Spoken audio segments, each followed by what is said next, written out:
Okay, this is Christine and Tim. and we thought it might be fun to read a book, a story to Helena and also to Joshua and Katrina, who might need a story. And so we're going to start out with this story, but I want to say one thing about the Little Slipper Man is actually I think the Little Slipper Man is important because everybody's important. Important, yes. Yes. So we hope you have fun. This is the story of the Little Slipper Man.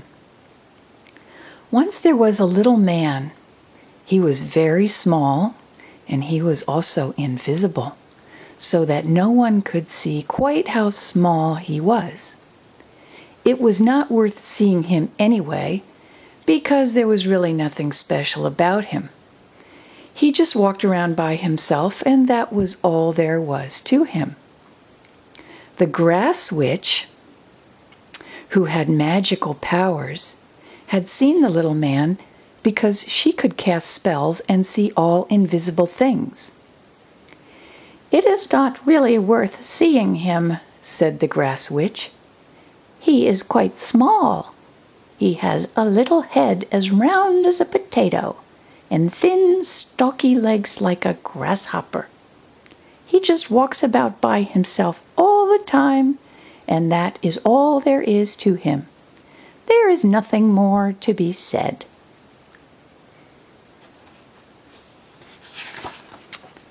Well, the little man was furious. He wanted to be seen, and he wanted people to talk about him.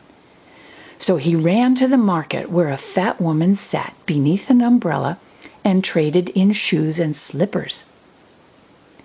The little man put on a pair of enormous slippers into which his stalky grasshopper legs quite disappeared, and he walked off. The market woman did not notice anything until she heard a shuffling noise, such as mice make. She looked up and saw two of her biggest and most beautiful slippers walking off down the street by themselves. The market woman cried out in amazement, "Oh my!"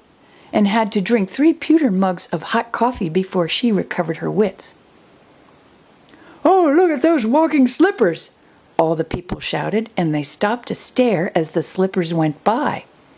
What was the world coming to see such huge and beautiful slippers, the best the market woman had, walking off by themselves with quick, busy steps, was astonishing indeed. No one could believe their eyes.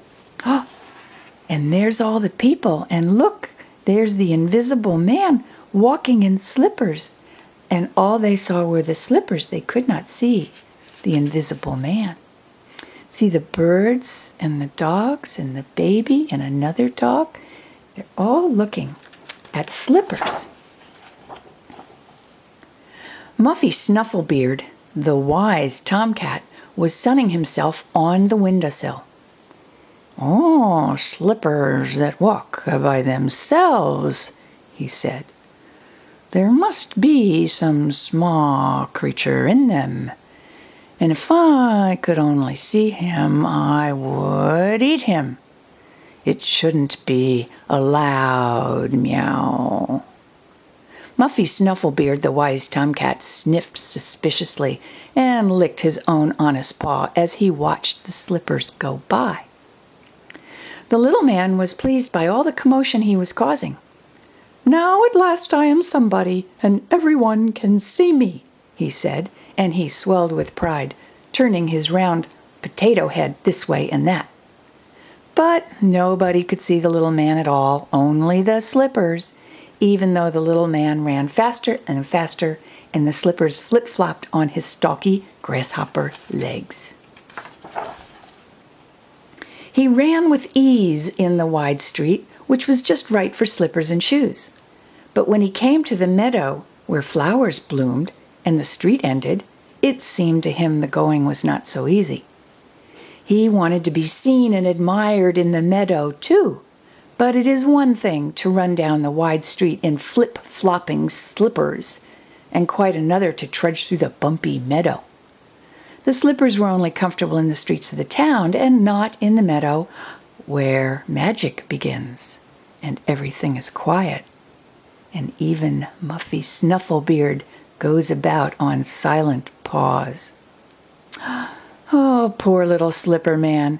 He took a huge leap into the sweet-smelling grass. His slippers flew off, and he landed head first in a mole hole. There's the mole. There's the hole. The Grass Witch and her cousin, the Meadow Frog, pulled the little man out of the hole. See, they're pulling the little man out of the hole. And it was just as well as they did, for the mole would surely have had something to say about it. Even someone who is invisible can be a nuisance if he is stuck in your front door. Well, a little man wandered off into the green grass, and no one ever saw him again. But there was really nothing special about him. He just walked about by himself, and that was all there was to him. But the slippers were found by an owl, who took them to his home in a hollow tree at the edge of the forest.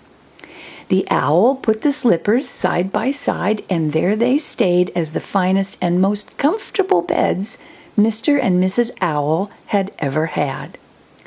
By the light of his lantern eyes, Mr. Owl read his newspaper, curled up cozily in his slipper bed. He never again suffered from rheumatism in the claw, for the slipper kept out the cold. Oh, look at them all asleep. And the toad, who lived at the foot of the tree, just nodded her head. "I knew all along it would end like this," she said. "After all, our meadow is full of magic, Ribbit.